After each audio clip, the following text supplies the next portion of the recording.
So your thoughts on the main event? Pretty impressive performance by Cynthia in her first flyweight fight for you. Yeah, you know, moving up in weight her first time and going against the #1 contender. You know, she was yelling at me through the cage. She didn't even have a place to train through the, you know, the quarantine and all that stuff. But she looked incredible. She fought the perfect fight, and yeah, she did it. Yeah, I mean, and like you said, she fought the #1 contender tonight. So how quickly does this move her up in your mind? I mean, you guys see when the rankings come out. In your mind, where's this put her? Yeah, we'll see what happens on you know, Monday or Tuesday when the rankings come out and where she sits and what's next for her. But she looked really good tonight, and you know, for her not being able to train and go in 5 rounds, she looked good in her first 5-round fight too.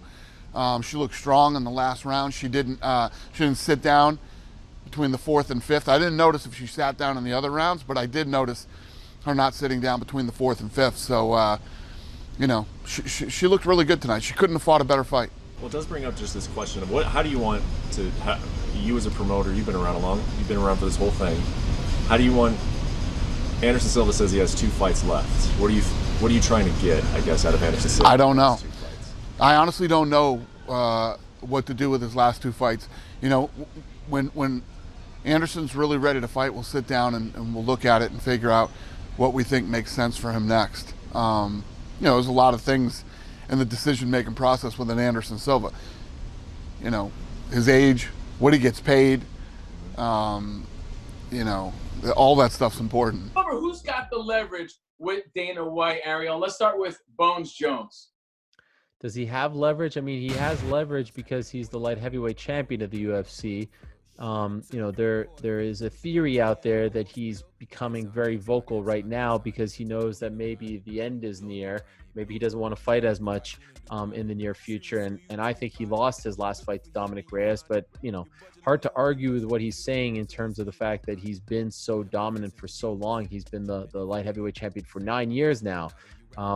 So as long as you have a belt, you have leverage. And, you know, he's still one of the biggest names in the sport. But again, you know, much like with the Burns and Masvidal and Usman situation, the UFC has proven to be okay with moving on. Like, you know, if you don't want to fight, you don't want to fight, and we'll figure out a way. And the brand is still, you know, #1 to them. And so, yeah, he may have more leverage than your typical non-champion, but, you know, nothing that's going to stop the UFC in its tracks. Ariel, what about Henry Cejudo? He's hanging out with Mike Tyson in the AEW and wrestling. He's retired, but people think, is he really retired? What are you thinking about Cejudo? Yeah, I don't know if I don't think he has as much leverage as John Jones because, yes, he's a champion, but he's not the draw that John Jones is. He hasn't been on top for as long as John Jones has. I mean, he only defended that 135-pound title once. And so, you know, they're making this vacant title fight. And, you know, Cejudo, I think, has a very fun gimmick. I think he's entertaining. I know some people find it annoying, but I think some people thought, like, okay, now we can, you know, go back to, you know, the real world and not have all the triple cringe stuff. So if we're ranking them right now, you want me to, I'll say Jones is now above Cejudo in the leverage rankings. But like you said, the UFC goes on, and when he announced his retirement, Dana White just gave him like the way to go, bud. The simple. Yeah. That's his go-to. He does that every time, even when it's Conor. It's like, oh, you want to retire? I think you should retire. Well, hey, speaking of, who's got the leverage there? Conor McGregor. So, you know, the Conor McGregor one is interesting because he's not necessarily arguing about money. He wants to fight. He's healthy. Yeah. He's ready to go. He was inactive last year. He just wants to fight, and he's frustrated that they can't get him a fight now. Can they not get him a fight because there's no gate right now? There are no ticket sales, no fans. Perhaps there's no obvious opponent. Maybe that's an indictment on the matchmaking. Like, how do you not have someone who's ready to fight Conor McGregor? Hey, Jorge Masvidal is free now. Let's do Masvidal versus Conor, or let's do Nathan Diaz versus Conor. I mean, I could think of some people. So what's the real issue here? What's the problem?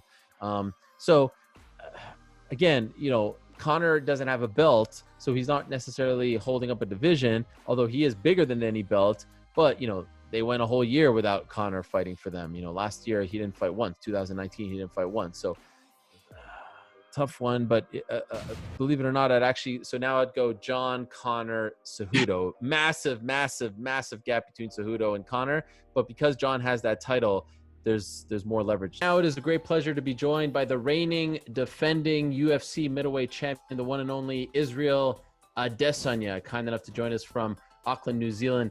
Izzy, thank you very much for the time. Let's start here. Do you recall the first time you were introduced to Bruce Lee?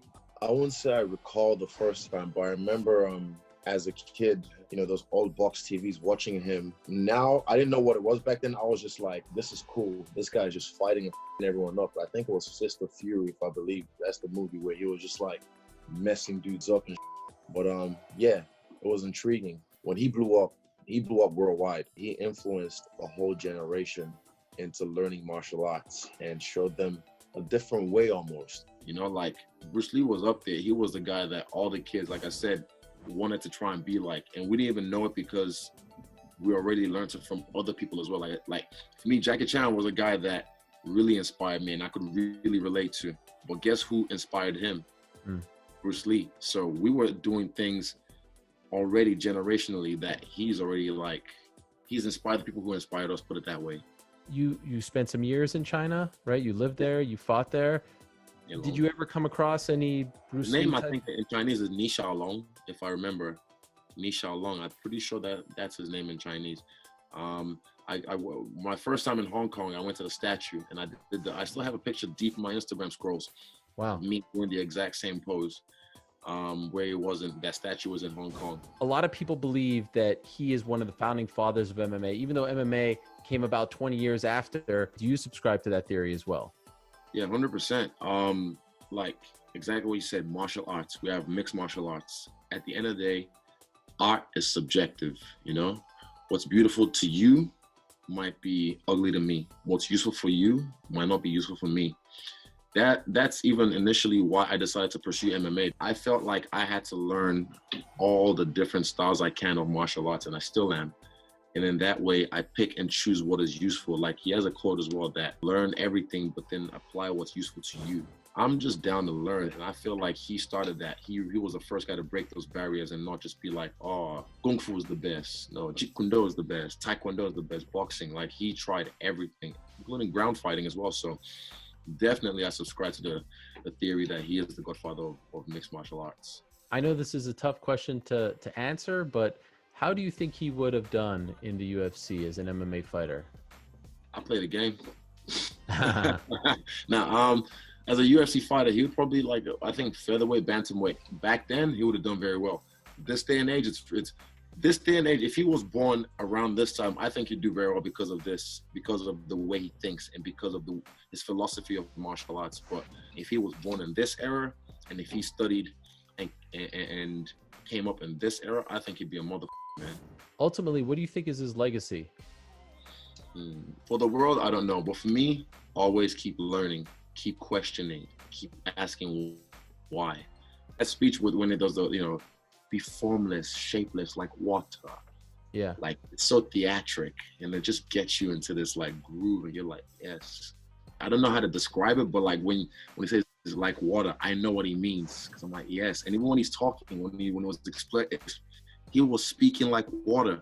He was speaking like water and you just feel this like he kind of moves you. It's beautiful, man. And so ultimately, you know, he dies young, but like I said, 47 years later, we're still talking about him like one of the great pop culture icons. Why do you think he's been able to stand the test of time? Bruce Lee has this reverence about him, this respect. I felt like he stood the test of time because his knowledge, his words still hold up today. They still apply. You can apply it to real life situations, to martial arts situations today. So I think that's why he stood the test of time, because what he spoke of is still being applied today by many people. I'm going to go over the 2 epic knockouts over the weekend. Mine and Cody's. And the deep left body kick. And then I came down, I planted, and I threw a hard right hook. That landed big time. That wobbled him a little bit. Then I did a switch stance. This was sweet. I did a switch stance to a head kick. Boom. Went over his head. I readjusted. And that's when I threw the boom. And knocked his ass out. And then Cody's was pretty cool this weekend. His was kind of just like, well, how do you do it?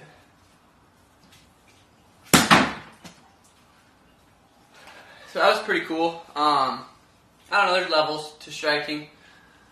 When you got power in your hand, you can just bend down and just throw something. And if it lands, you probably knock someone out. I choose pure, clean technique and speed. But they're both cool. Deuces.